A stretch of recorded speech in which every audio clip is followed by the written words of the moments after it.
Now आज के समय आप देखोगे ये बात सुनने को आ रहा है कि एक एलपीजी टैंकर को, एक ऐसा एलपीजी टैंकर जहां पे 24 पाकिस्तानी सेलर्स ऑन बोर्ड थे, इसे इजराइल के ड्रोन ने हिट किया है। ये बात पाकिस्तान ने कई दिनों तक छुपा के रखी है और अब सिंस आसिफ मुनीर और शहबाज शरीफ का जो विजिट था यूएसए में वो कंप्लीट हो चुका है, तो अब फाइनली पाकिस्तान को जो इंटीरियर मिनिस्टर है ये बात फाइनली दुनिया को बताई है कि हौती रिबल्स ने 24 पाकिस्तानी होस्टेजेस को धर लिया था। क्यों? क्योंकि जिस शिप में ये जा रहे थे उसे एक इजरायली ड्रोन ने हिट किया। ये लोग फिर पाकिस्तानी जो सेलर्स थे ये लोग पैनिक कर गए, ये लोगों ने जो फायर थी उसको एक्सटिंग्विश की, उसके बाद और फिर यमन ने ये शिप को धर लिया गया और पाकिस्तान ने ये पूरे एपिसोड को छुपा के रखा था क्योंकि ताकि शहबाज शरीफ का जो विजिट था इन यूएस ये खराब ना हो जाए। पिछले कुछ हफ्तों में आप देखोगे इजराइल ने रिपीटेडली टारगेट किया है पाकिस्तान को। एक तो यूनाइटेड नेशन सिक्योरिटी काउंसिल में आपको याद होगा इजराइल और पाकिस्तान आपस में भिड़ गए और इजराइल ने पाकिस्तान को पूरा धो दिया था।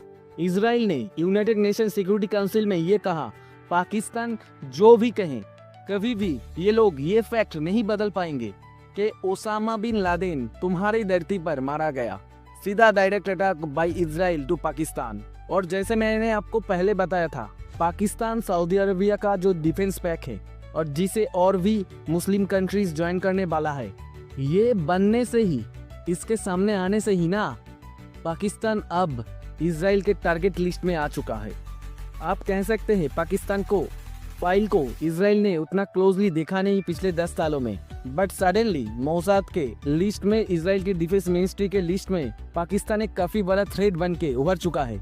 पाकिस्तान और सऊदी अरबिया का जो डिफेंस पैक है उसको इजराइल साफ साफ यहाँ पर देख रहा है। इसका इम्पैक्ट, नेगेटिव इम्पैक्ट होने वाला है भारत और इजराइल दोनों कंट्रीज पर। ये इन लोगों की असेसमेंट है। इजराइल बिल्कुल ये देख रहा है कि पाकिस्तान अब ना सिर्फ इंडिया के लिए, इजराइल के लिए भी एक थ्रेट बन के, एक बहुत ही बड़ी प्रॉब्लम बन के उभर चुकी है।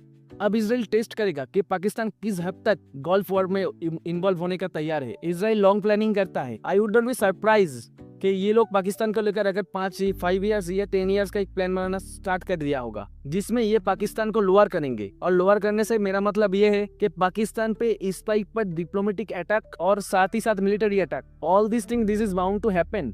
याद रखिएगा गया यह टॉपिक आने वाले 5 सालों में इजराइल पाकिस्तान ये दोनों देश बहुत ज्यादा न्यूज में आने वाले हैं।